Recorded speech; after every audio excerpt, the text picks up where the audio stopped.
Hello everyone, स्वागत है आपका हमारे चैनल द PYQ पर। तो दोस्तों, बहुप्रतीक्षित किताब आई दृष्टि आपके सामने है और इसका खंड 1 जो है वो अभी आ चुका है और खंड 2 अपेक्षा है कि अक्टूबर तक आएगा। तो हम लोग इसमें जो न्यूज़ पढ़ने वाले हैं वो बहुत ही क्लीन एंड क्लियर क्रिस्प माध्यम से, एक नोट्स के माध्यम से पढ़ेंगे। लेकिन केवल 15 न्यूज़ हम लोग ऐसे पढ़ेंगे स्टार्टिंग की। बाकी चूंकि समय बहुत लग रहा था और उतना समय है नहीं आपके एग्ज़ाम में, इसीलिए इसको बुक के द्वारा ही ख़त्म किया जाएगा। लेकिन हमारी कोशिश है कि आगे से जो भी ऐसे प्रोग्राम लॉन्च किए जाएंगे वो बहुत ही अच्छे माध्यम से, एक अच्छे रिप्रेजेंटेशन के साथ कंप्लीट किए जाएंगे। तो कम समय में जल्दी जल्दी जो है इसको आगे बढ़ते हैं और जल्दी से इसको करने का प्रयास करते हैं। पहली न्यूज़ जो कि राष्ट्रीय परिदृश्य में हम लोग कवर करने वाले हैं वो है मिजोरम, गोवा और लद्दाख में पूर्ण कार्यात्मक साक्षरता। तो सबसे पहले यही जो शब्द है पूर्ण कार्यात्मक साक्षरता, उसको समझते हैं। यानी कि कहीं ना कहीं ये फंक्शनल लिटरेसी की बात कर रहा है। फुल फंक्शनल लिटरेसी होती क्या है? ये एक ऐसी चीज़ है कि जहाँ पर केवल पढ़ना लिखना या मतलब अक्षर ज्ञान ही वैल्यू नहीं करता है, बल्कि वहाँ पर जीवन कौशल और संख्या ज्ञान भी होना चाहिए। तब इसको पूर्ण कार्यात्मक साक्षरता के दायरे में लाया जाता है। पहले 90s के टाइम में केरल जो है वो हमेशा 100% लिटरेट राज्य माना जाता था। अधिकतम साक्षरता केरल में ही थी, परंतु अभी पूर्ण कार्यात्मक साक्षरता जो है वो मिजोरम में उभरी है। यानी कि पहला राज्य मिजोरम है भारत का जहां पर पूर्ण कार्यात्मक साक्षरता पाई जा रही है। ठीक है, इसी प्रकार लद्दाख वो पहला यूनियन टेरिटरी है जहां पर पूर्ण कार्यात्मक साक्षरता है। तो चलिए देखते हैं कि न्यूज़ में क्या है, बढ़ते हैं।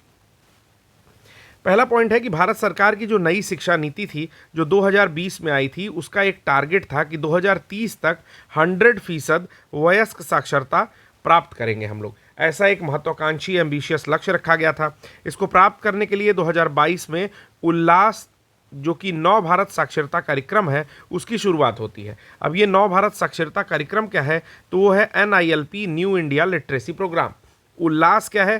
तो उल्लास है understanding lifelong learning for all in society. यानी कि किसी भी व्यक्ति को सोसाइटी के, समाज के लाइफ लॉन्ग, अपने जीवन काल में लिटरेसी होनी चाहिए। यानी कि कहीं ना कहीं वो साक्षर होना चाहिए।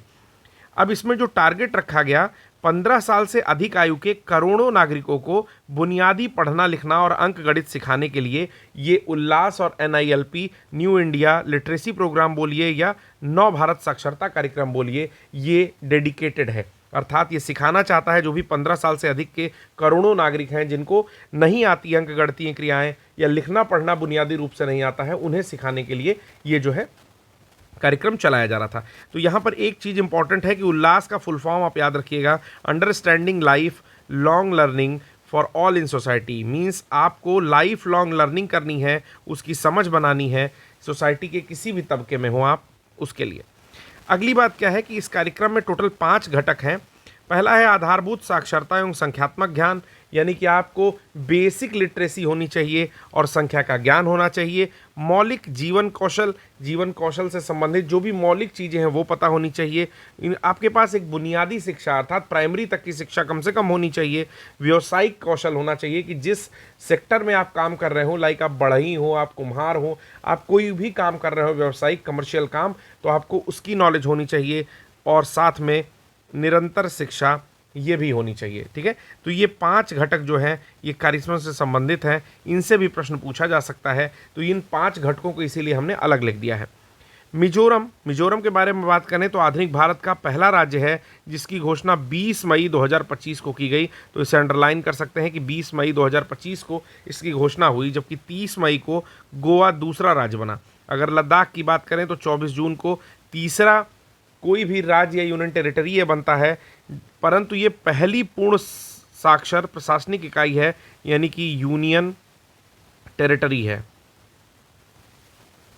ठीक है, तो आगे चलते हैं इसी न्यूज़ में।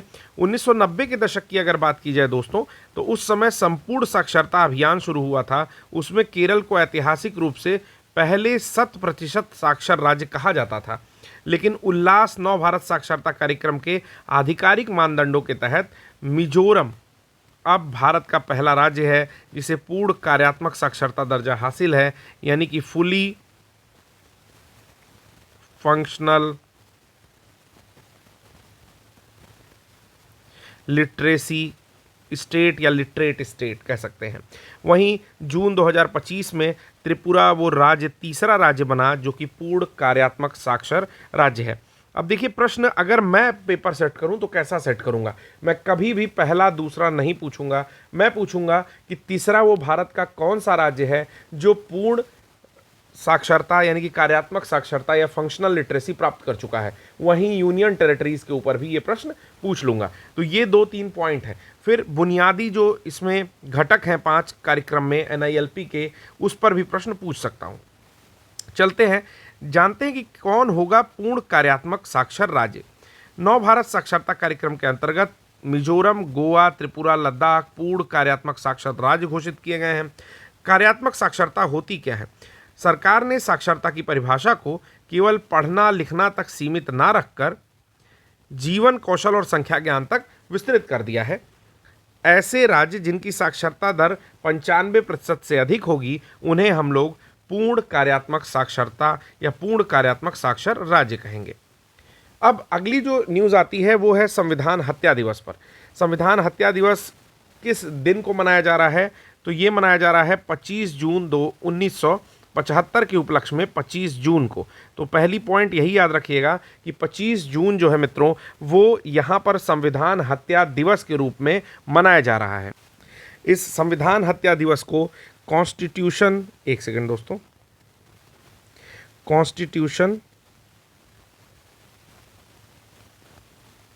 कॉन्स्टिट्यूशन असैसिनेशन डे या फिर इसी को मर्डर डे, ठीक है ना। कॉन्स्टिट्यूशन असैसिनेशन, असैसिनेशन मतलब होता है हत्या, ठीक है। कॉन्स्टिट्यूशन असैसिनेशन डे या कॉन्स्टिट्यूशन मर्डर डे के रूप में मनाया जा रहा है। पूरी न्यूज़ जानते हैं क्या है। अगर संविधान की बात करें तो भाग 18 जो है, जिसे XVIII लिखते हैं, उसमें आपातकाल से संबंधित प्रावधानों का उल्लेख है, जहां पर अनुच्छेद 352 से 360 वर्णित है। भारतीय उसके किसी हिस्से की सुरक्षा का खतरा होने की स्थिति में अनुच्छेद 352 के तहत राष्ट्रीय आपातकाल की घोषणा राष्ट्रपति कर सकता है। कौन कर सकता है? 352 के तहत राष्ट्रीय आपातकाल की घोषणा राष्ट्रपति कर सकता है। आगे बात करती है कि कितनी बार राष्ट्रीय आपातकाल लग चुका है। तो स्वतंत्रता के बाद देश में 3 बार ऐसा हुआ है कि राष्ट्रीय आपातकाल लगा है। पहली बार 26 अक्टूबर 1962 से 10 जनवरी 1968 तक, ये समय था भारत चीन युद्ध के दौरान। दूसरा है 3 दिसंबर 1971 में पाकिस्तान भारत युद्ध के दौरान दूसरी बार राष्ट्रीय आपातकाल लगा था। और इसी समय जब 1971 का राष्ट्रीय आपातकाल लागू ही था, यानी कि चल ही रहा था, तो इसकी उद्घोषणा लागू होते हुए ही, यानी कि लागू रहते हुए नई उद्घोषणा कर दी गई थी 25 जून 1975 को, जो कि आंतरिक गड़बड़ी यानी कि इंटरनल डिस्टर्बेंस को आधार बना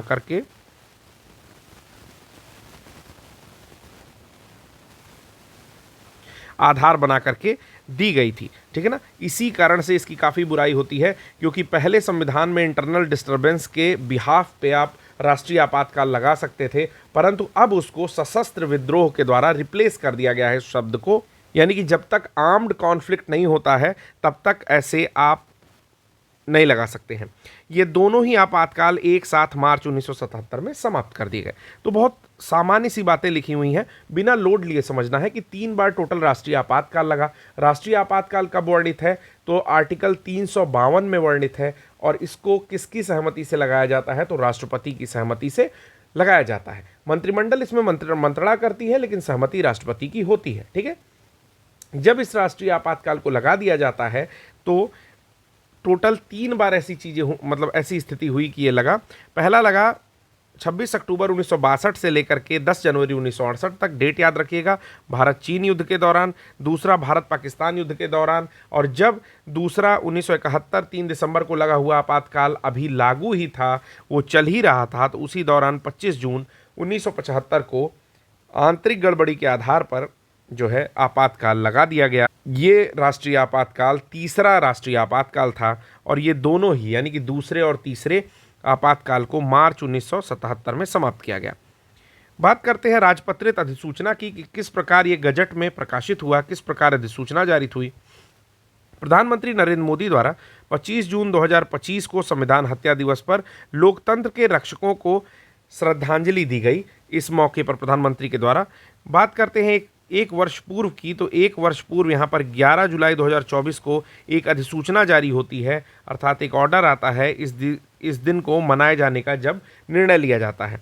और 12 जुलाई को भारत के राजपत्र में यानी कि गजट में भी ये प्रकाशित होता है। 2024 की बात है ये।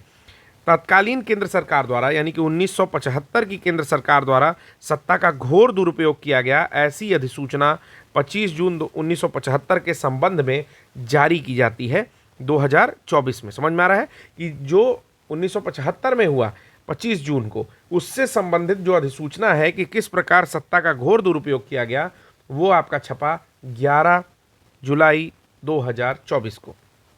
आगे बात करते हैं कि आखिर ऐसा क्यों किया गया।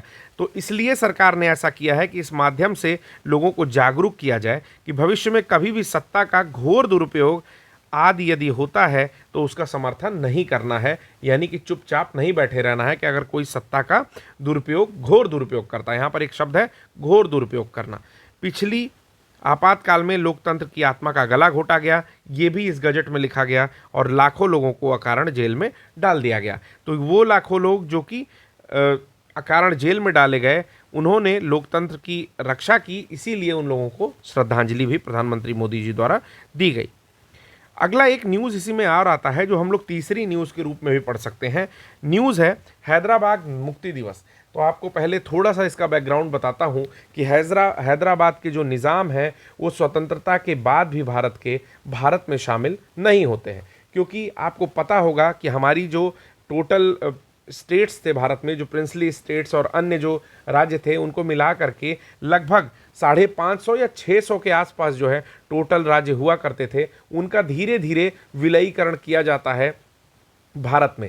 लेकिन हैदराबाद एक बहुत ही रिच स्टेट था, यानी कि वहाँ के जो निज़ाम है वो विश्व में जाने जाते थे अपने धन इत्यादि के लिए। उनके पास एक अपनी आर्मी थी और वो काफ़ी शक्तिशाली स्टेट हुआ करते थे।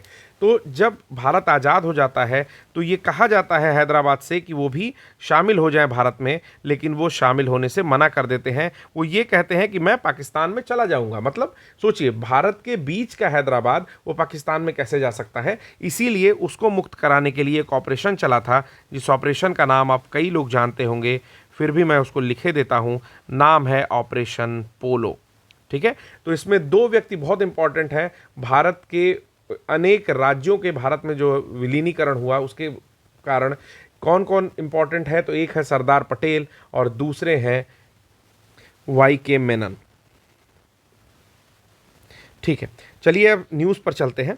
भारत सरकार ने 17 सितंबर को प्रतिवर्ष हैदराबाद मुक्ति दिवस के रूप में मनाने का निर्णय लिया है। उल्लेखनीय है कि 15 अगस्त 1947 को भारत की स्वतंत्रता होने के 13 महीने बाद तक हैदराबाद को आज़ादी नहीं मिली थी और यह निज़ाम के शासन के अधीन था।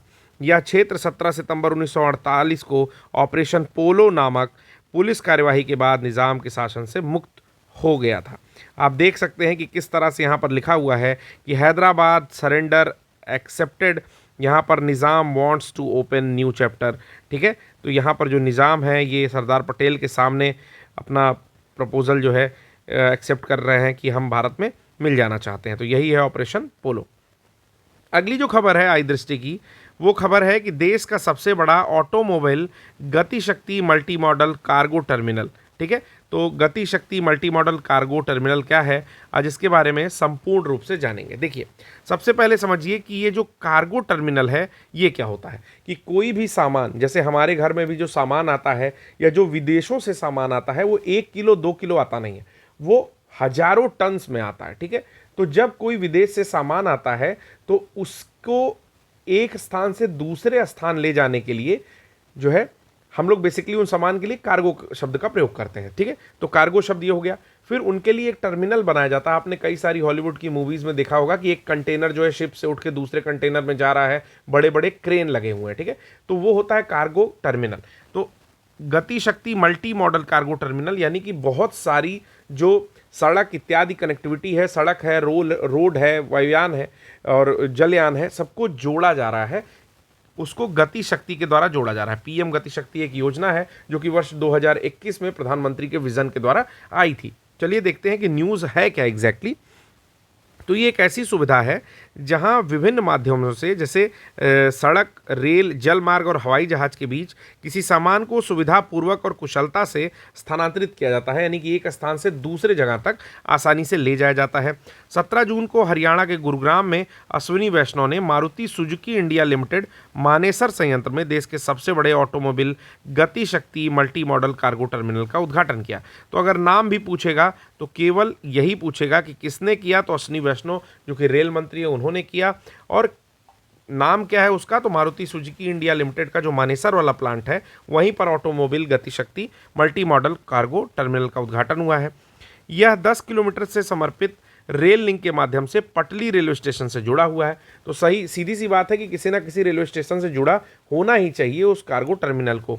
ये टर्मिनल लगभग, ऐसा अनुमान लगाया जा रहा है कि सालाना 4.5 लाख वाहनों को सीधे मालगाड़ियों में लाद कर भेजने की क्षमता रखता है। आगे कहता है कि देश भर में मारुति सुजुकी को 17 रेलवे वितरण केंद्रों के माध्यम से 380 से अधिक शहरों में जो है जोड़ा जाएगा, यानी कि वहाँ पर भेजने की सुविधाएं मिलेंगी। या पीएम गति शक्ति राष्ट्रीय मास्टर प्लान जो कि 2021 का प्लान था, उसके तहत विकसित मल्टी मॉडल लॉजिस्टिक हब का उदाहरण है। लॉजिस्टिक क्या होता है, तो यही लॉजिस्टिक होता है कि एक साधन से यातायात के दूसरे साधन के द्वारा, मतलब कैसे कनेक्ट करके एक जगह से दूसरे जगह को सामान भेजा जाए। ठीक है, तो इसी पूरे प्रोसेस को लॉजिस्टिक नाम दिया जाता है। तो ये विकसित मल्टी मॉडल लॉजिस्टिक हब है जो कि पीएम राष्ट्रीय गति शक्ति जो मास्टर प्लान 2021 का था उसके अंतर्गत का एक विशेष उदाहरण प्रस्तुत कर रहा है। कंपनी कौन है, तो HORCL नामक एक संयुक्त उद्यम कंपनी इसमें बनी है जो कि रेल मंत्रालय और राज्य सरकार के साथ साथ मारुति सुजुकी के मिलने से बनी हुई है। चलिए अगला एक बहुत ज़बरदस्त न्यूज़ है जो कि काफ़ी ज़्यादा दिल दहलाने देने वाली न्यूज़ थी। पिछले ही महीने की न्यूज़ है, मई महीने की।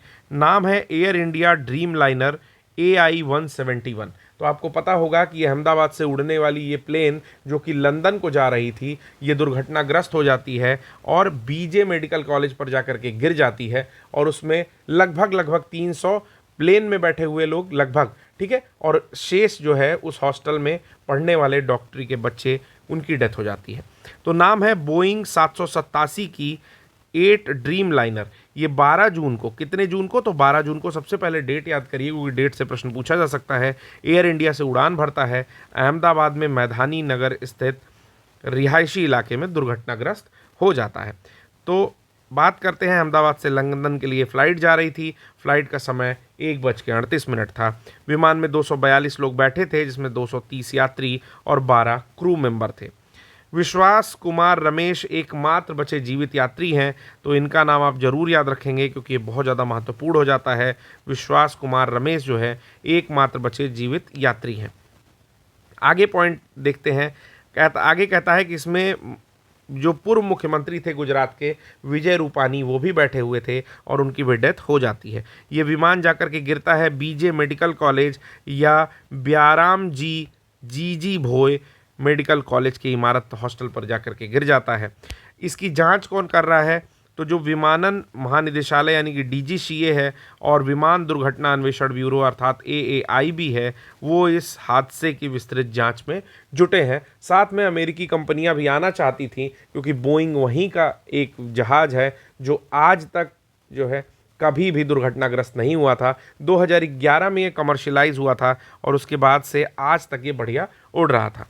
ठीक है, तो देख लेते हैं। बोइंग 787 ड्रीम लाइनर 2 इंजन वाला लंबी दूरी का विमान है जो कि 2011 में वर्ल्ड इकोनॉमिक सेवा के लिए आया था और ड्रीम लाइनर का पहला मॉडल है जो कि बड़ी दुर्घटना का सामना किया है। एयर इंडिया दुर्घटना पीड़ित के परिवार को 25 लाख रुपए की अंतरिम भुगतान कर रही है। ये राशि मूल कंपनी टाटा सन्स के द्वारा पहले घोषित 1 करोड़ रुपए के मुआवजे के अतिरिक्त है। तो ये न्यूज़ थी। अन्य कई सारी भीषण हवाई त्रासदियाँ हुई हैं, उनको भी देख लेते हैं क्योंकि घटना चक्र की बुक में उन्हें भी कवर किया गया है क्योंकि स्टैटिक पोर्शन से भी प्रश्न पूछे जाते हैं। पहला है 1996 में हुआ चरखी दादरी मध्य आकाश टक्कर, अर्थात ये हवा में ही 2 प्लेनों की टक्कर हुई। ये सबसे घातक विमान दुर्घटना थी जिसमें टोटल 2 विमानों के टक्कर से 349 लोग मारे गए थे। अगला जो इसमें टक्कर हुई है या जो कांड हुआ है वो है 1985 एयर इंडिया बम कांड, जो कि मॉन्ट्रियल, लंदन, दिल्ली, मुंबई उड़ान, जिसका नाम है AI-182। AI-182, इसको थोड़ा सा करेक्ट मैं कर किए देता हूँ आप लोगों के लिए। AI-182, ठीक है। ये जो है प्लेन एक आतंकवादी बम विस्फोट द्वारा अटलांटिक महासागर के ऊपर जो है दुर्घटनाग्रस्त हुआ, जिसमें कुल मिलाकर के 329 लोग मारे गए। अगला जो इसमें विमान दुर्घटना दी हुई है वो है 1978 में एयर इंडिया मुंबई दुर्घटना। मुंबई से दुबई जा रही एयर इंडिया फ्लाइट, जिसका नाम है 855 बोइंग 747, समुद्र में गिर जाती है और 213 लोगों की मृत्यु हो जाती है। तो इसमें कम से कम 2 आप लोग याद रखिएगा। और अभी हाल ही में हुई 2010 में बेंगलुरु विमान दुर्घटना, दुबई से बेंगलुरु जाने वाली air India express flight 812 landing के समय दुर्घटनाग्रस्त होती है, जिसमें 158 लोगों की मृत्यु हो जाती है। ठीक है, तो ये थी अन्य हवाई त्रासदियाँ जो कि मैंने अलग से नोट्स बना रखा है। अब बात आती है कि जब दुर्घटना होती है तो क्या कुछ ऐसा भी यंत्र लगा होता है दोस्तों जिससे कि हम सारी दुर्घटना के बारे में जानकारी प्राप्त कर लें? तो हाँ, ऐसा यंत्र होता है जिसे बोलते हैं फ्लाइट रिकॉर्डर। इसी फ्लाइट रिकॉर्डर को आप लोग कई बार ब्लैक बॉक्स के नाम से भी जानते होंगे। ब्लैक बॉक्स एक नारंगी रंग का रिकॉर्डिंग डिवाइस होता है जो 2 जगह की रिकॉर्डिंग करता है। पहला है फ्लाइट डेटा रिकॉर्डिंग, यानी कि फ़्लाइट कितनी ऊंचाई पे उड़ रही थी। मान लीजिए कि ये प्लेन है, ठीक है, तो ये कितना ऊंचाई पर उड़ रहा था, पहला तो ये बताएगा, ठीक है ना।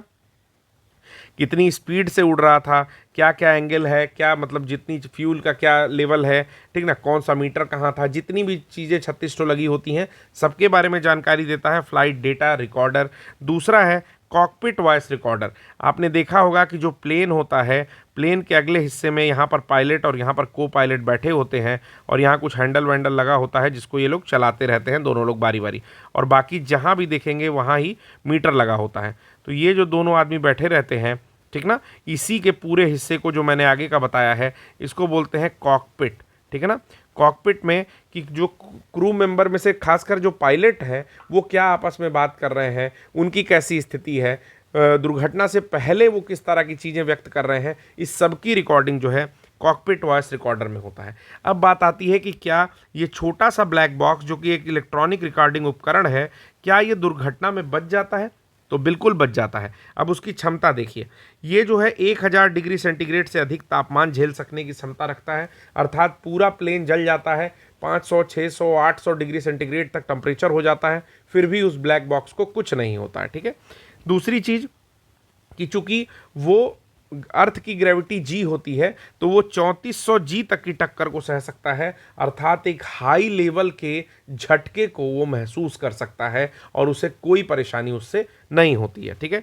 साथ ही पानी में भी ये अति गहराई पर रह सकता है, ठीक है, उससे भी उसको कोई परेशानी नहीं होती है। कई सारे केमिकल टेस्ट भी वो कर सकता है। इसमें बेसिकली 2-3 लेयर होती है, एक होती है एल्युमिनियम ऑक्साइड की लेयर, दूसरी होती है सिरेमिक कोटिंग, और इस प्रकार वो एक अत्यंत सुरक्षित उपकरण है जिससे कि फ्लाइट डेटा साथ ही कॉकपिट डेटा का सारा जो डिटेल है उसको सुरक्षित रखा जाता है और ज़रूरत पड़ने पर उसको खोज करके उससे जानकारी जुटाई जाती है, ठीक है।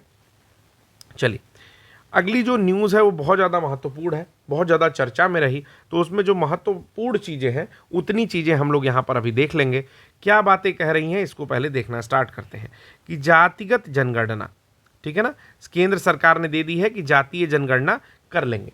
तो जातिगत जनगणना क्या होती है? देखिए, जब भी जनगणना होती है तो उसमें 1931 के बाद से वो कालम ही खत्म हो गया जिसमें किसी की जाति विशेष लिखी जाती हो कि कोई अमुक व्यक्ति जो है वो किस जाति का है, कि कोई ब्राह्मण है, ठीक है ना, कोई शूद्र है, कोई मतलब उसमें भी सब कास्ट, फिर कि कोई यादव है, कोई त्रिपाठी है, कोई श्रीवास्तव है, अलग अलग कास्ट, गुप्ता है, ये चीज़ें नहीं लिखी जाती हैं। लेकिन अब जब जातिगत जनगणना होगी तो इस बात का पूरा डेटा लिया जाएगा कि कोई अमुक व्यक्ति किस जाति का है।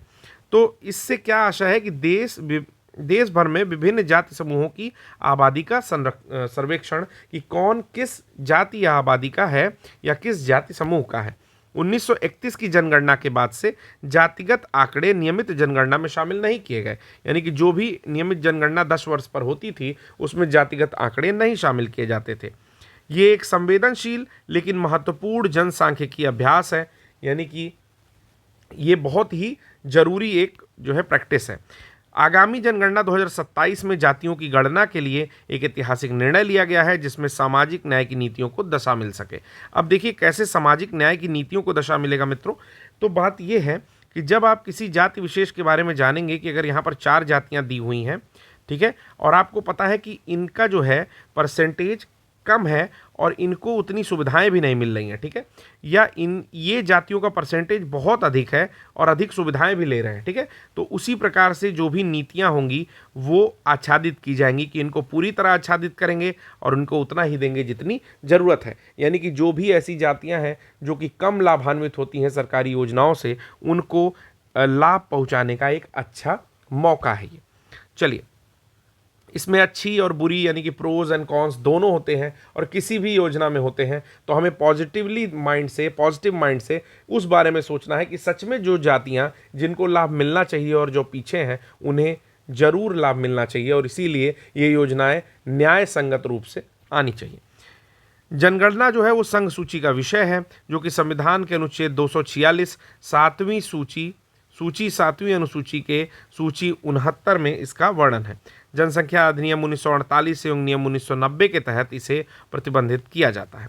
16 जून 2025 को भारत की जनगणना वर्ष 2027 के दौरान किए जाने की अधिसूचना जारी कर दी गई है। ये जनगणना 2 चरणों में होगी। काफ़ी इंपॉर्टेंट पॉइंट है। पहला जो चरण है वो है जम्मू कश्मीर, लद्दाख, हिमाचल प्रदेश, उत्तराखंड जैसे हिमालयी राज्यों में 1 अक्टूबर 2026 से होगी। तो ये प्रश्न पूछा जा सकता है कि हिमालयी राज्यों में जो जनगणना है वो कब से शुरू होगी, तो 1 अक्टूबर 2026 से शुरू होगी, जबकि शेष भारत में 1 मार्च 2027 से जनगणना शुरू होगी। तो आशा करता हूं कि आपको ये भी जातिगत जनगणना वाला ठीक से समझ में आ गया होगा। अगली जो न्यूज़ है वो बहुत ही बेहतरीन न्यूज़ है, बहुत ही गर्व की अनुभूति करने वाली न्यूज़ है। क्या न्यूज़ है उसको समझ लेते हैं। खबर है यहाँ पर कि चिनाब रेल पुल विश्व का सबसे ऊंचा रेलवे आर्च ब्रिज है। ये पॉइंट जरूर याद रखिएगा कि ये एक आर्च ब्रिज है, ठीक है ना। ये सबसे ऊंचा रेल पुल नहीं है, सबसे ऊंचा रेलवे आर्च ब्रिज है। आर्च ब्रिज क्या होता है कि इस प्रकार जो पुल बनाए जाते हैं कि अगर यहाँ से जा रहा है और इसका सपोर्ट देखिए इस प्रकार लिया गया है, तो इसी को बोलते हैं आर्च ब्रिज। आपको यहाँ फोटो में साफ साफ दिखाई दे रहा होगा, देखिए, ठीक है ना। क्या क्या बता रहा है कि 35 मीटर ऊंचा है ये आइकॉनिक एफिल टावर से, हाइट 359 मीटर की है, लेंथ 1315 मीटर की है, आर्च लेंथ 480 मीटर का है, आर्च का स्पैन 467 मीटर का है, 17 टोटल स्पैन लगे हुए हैं, ठीक है ना। ये बारामूला और श्रीनगर को जम्मू, उधमपुर, कतरा, काजीगुंड से जो है जोड़ता है। इसके साथ ही इसमें क्या हुआ है कि इसकी ओपनिंग दिसंबर 2022 में होनी थी, ठीक है। ये 266 किलोमीटर पर घंटे की रफ्तार से जो हवाएं चलेंगी उसको रोक लेगा, ठीक है। और यहाँ पर -20 डिग्री का टेम्परेचर नहीं बल्कि -10 डिग्री का टेम्परेचर ये बियर कर पाएगा, ठीक है। पॉसिबल जो इस पे लिमिट होगी गाड़ी की वो लगभग 100 किलोमीटर पर आवर होगी। तो चलिए न्यूज़ में आगे चलते हैं, यहीं नहीं पढ़ लेंगे सारा कुछ, ठीक है।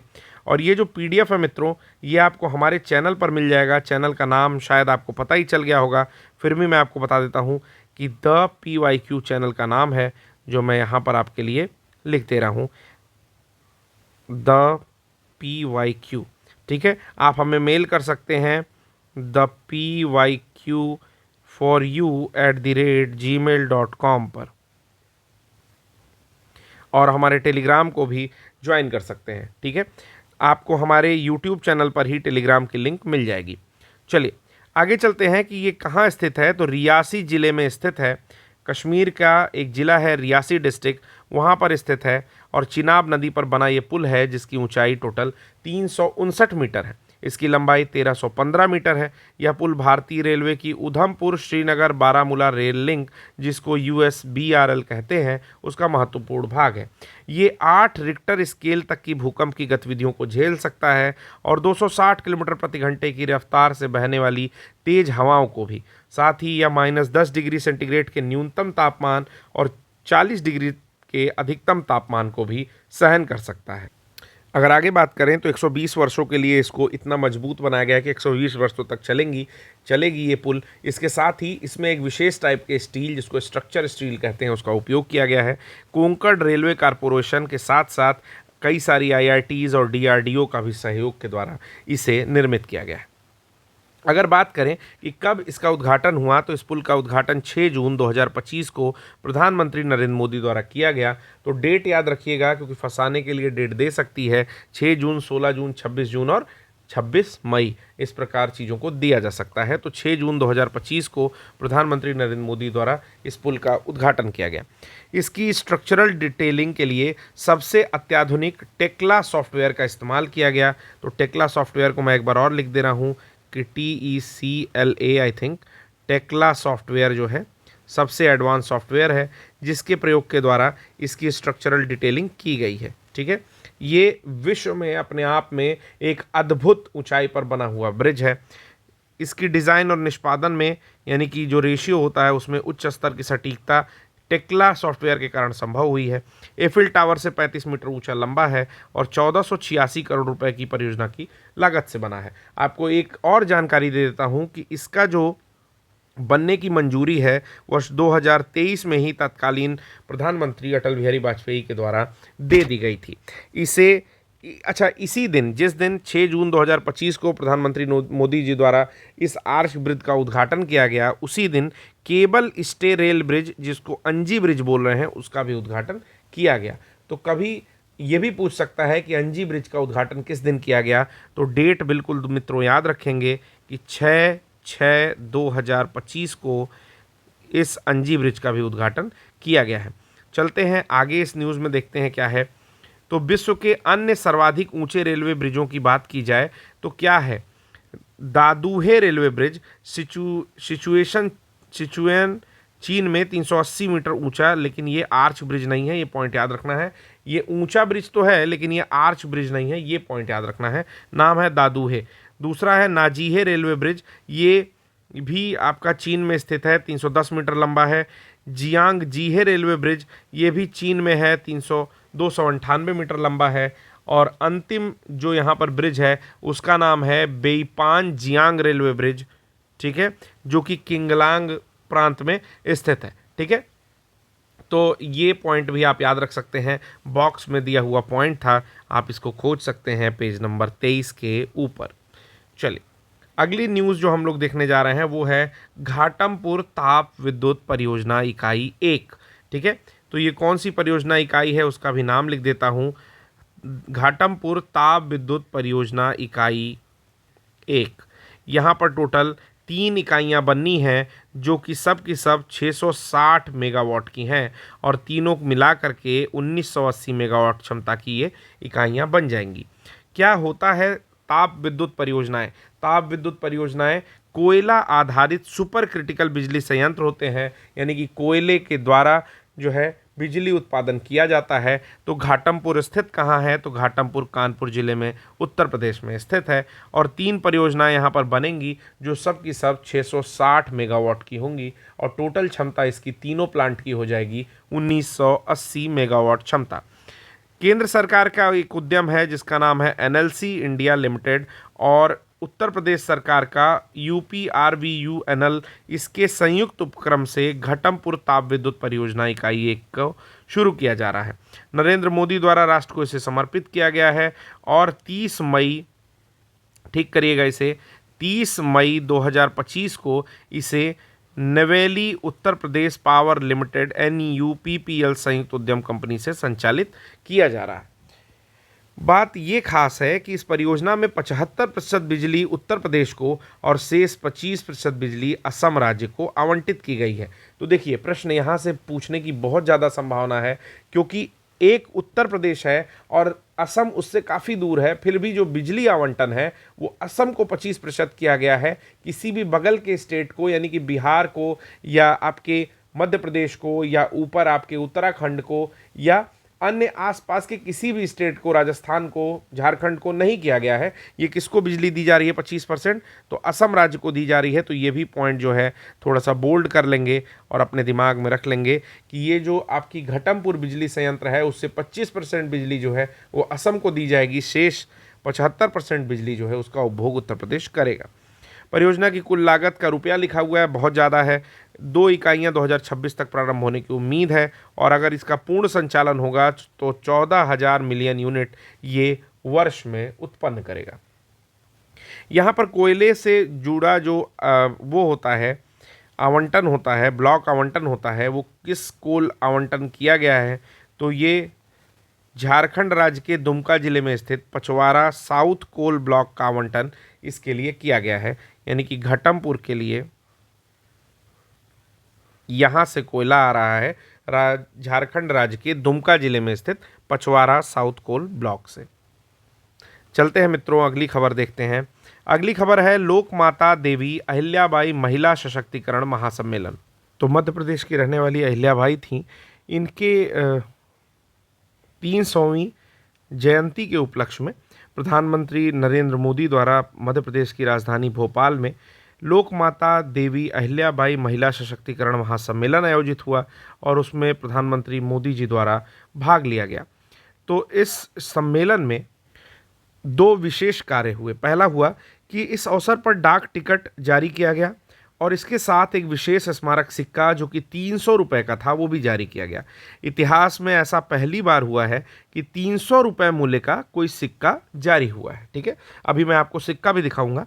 इसको जारी कौन किया है? तो कोलकाता टकसाल या कोलकाता मिंट ने जारी किया है। प्रधानमंत्री ने राष्ट्रीय देवी अहिल्याबाई पुरस्कार भी प्रदान किया। किसे प्रदान किया? तो बस्तर की जनजातीय महिला कलाकार हैं जिनका नाम है डॉक्टर जयमती कश्यप।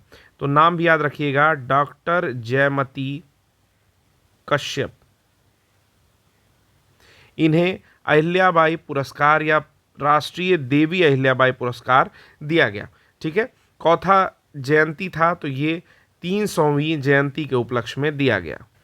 आगे बात करते हैं कि जानकारी के लिए कुछ बातें यहाँ पर बता दें कि अहिल्याबाई का जन्म 31 मई 1725 को हुआ था वर्तमान महाराष्ट्र के अहमदनगर जिले के जामखेड़ तहसील के चंडी गांव में। तो ये पूरा पॉइंट याद रखने की कोई ज़रूरत नहीं है, लेकिन एक मोटी मोटा याद रखिए कि जो 18वीं शताब्दी है 1725, वहाँ पर इनका जन्म होता है 31 मई के दिन। 1767 से 1795 तक इन्होंने शासन किया और लगभग 3 दशकों तक मालवा पर न्यायपूर्ण शासन रहा, जब तक ये शासन करती रहीं। इन्होंने राज्य की बागडोर संभाली तो राजधानी महेश्वर को साहित्य, कला, संगीत, उद्योग के केंद्र में विकसित किया। इन्होंने स्त्री शिक्षा, विधवा पुनर्विवाह, ये कुछ पॉइंट याद रखिएगा, स्त्री शिक्षा, विधवा पुनर्विवाह, बाल विवाह जैसे विचारों में अगुवाई की और अपने राज्य में महिला सेना इकाई बनाई। ठीक है ना, तो यहाँ पर लिख दे रहा हूँ, महिला सेना इकाई बनाकर महिलाओं को शास्त्र, प्रशासन, शस्त्र सबका ज्ञान यहाँ पर प्रदान किया। ठीक है, तो याद रखिएगा राजधानी महेश्वर थी, मालवा पर शासन किया, पैदा हुई थी महाराष्ट्र के अहमदनगर जिले के जामखेड़ तहसील के चंडी गांव में। कुछ बातें और देखते हैं कि ज्ञात होगा आपको कि इंदौर के अंतर्राष्ट्रीय हवाई अड्डे का नाम भी उनके सम्मान में अहिल्याबाई अंतर्राष्ट्रीय हवाई अड्डा रखा गया है। दार्शनिक महारानी की उपाधि से सम्मानित अहिल्याबाई की मृत्यु जो है 13 अगस्त 1795 को हुई थी। तो देखिए यही सिक्का है जो 300 रुपये का सिक्का मैं आपको बता रहा था। आप स्पष्ट रूप से देख सकते हैं कि यहाँ पर लिखा है अहिल्याबाई होलकर की 300वीं जयंती, यहाँ पर 1725 से यहाँ पर 2025 जो कि 300 वर्ष पूरे हो रहे हैं वो लिखा है और इसका टोटल मूल्य कितना है? 300 रुपये।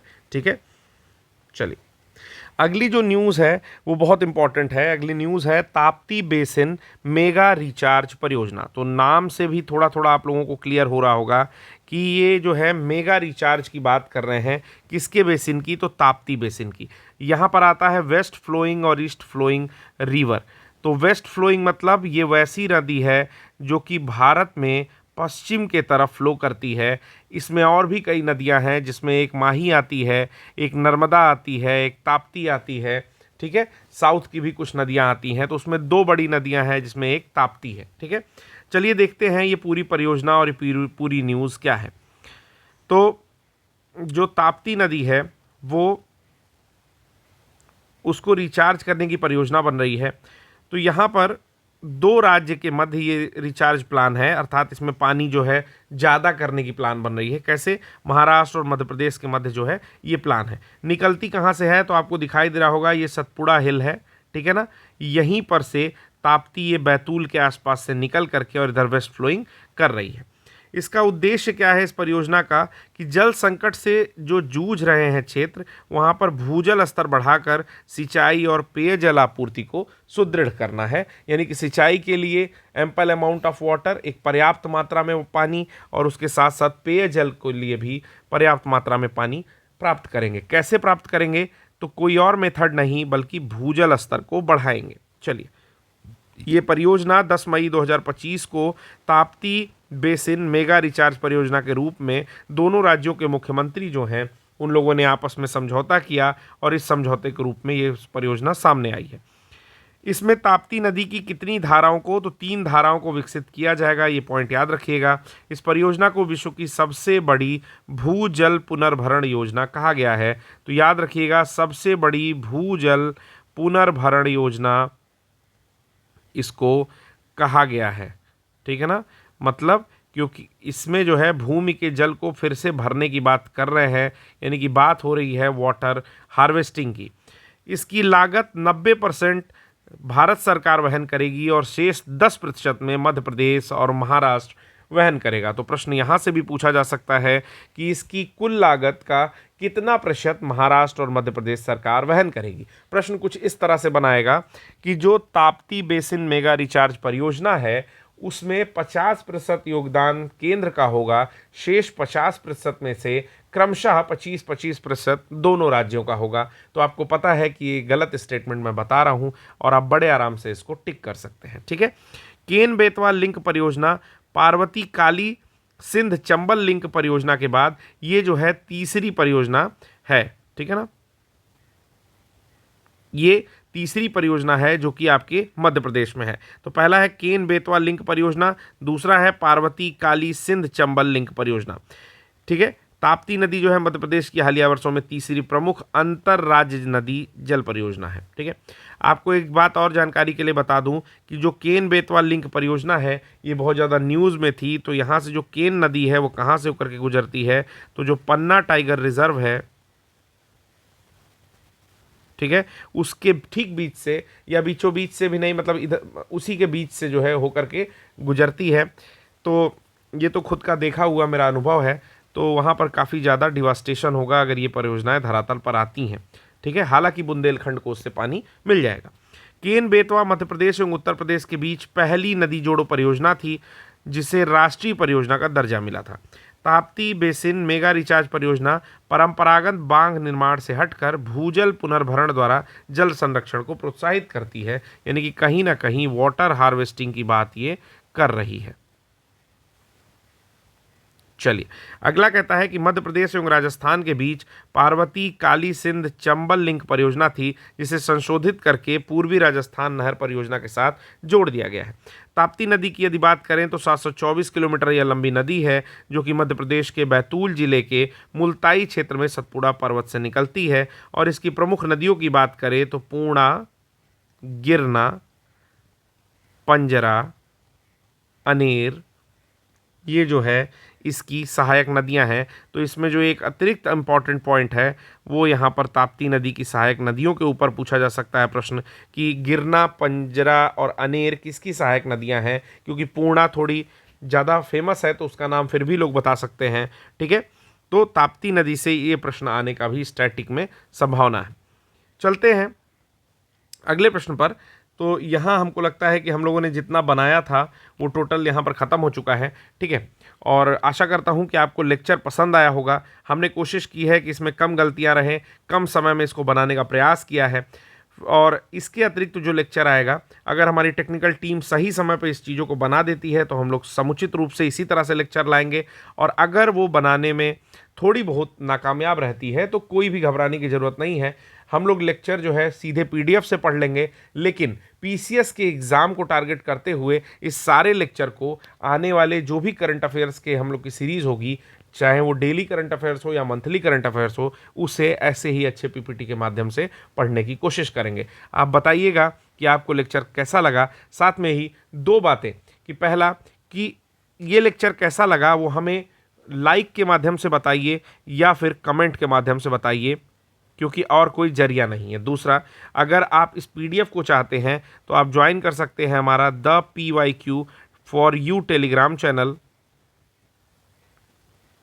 जहां पर सेम लोगो लगा हुआ है, ठीक है, जहां पर सेम लोगो लगा हुआ है और द PYQ लिखा हुआ है, ठीक है मित्रों। इसके साथ ही तीसरी बात कि आपको किस तरह से इस घटना चक्र को पढ़ना है, इसके बारे में भी अगर आप हमें इन्फॉर्मेशन दे दें तो हम कोशिश करेंगे कि उस तरह से चीज़ों को क्लासिफाई करके आपको पढ़ाया जाए। क्या आपको मैराथन सीरीज़ के माध्यम से पढ़ना है तो हम 3-4 घंटे की एक साथ मर्ज क्लासेस ले आएँ, या फिर आपको पार्ट वाइज पढ़ना है तो हम धीरे धीरे क्लासेस बनाएं। आपको जिस मोड से पढ़ना है उस मोड के बारे में भी यहाँ पर चर्चा जरूर करिएगा। नया चैनल है, हम चाहते हैं कि आप हमें सपोर्ट करें, क्योंकि आप हैं तो हम हैं।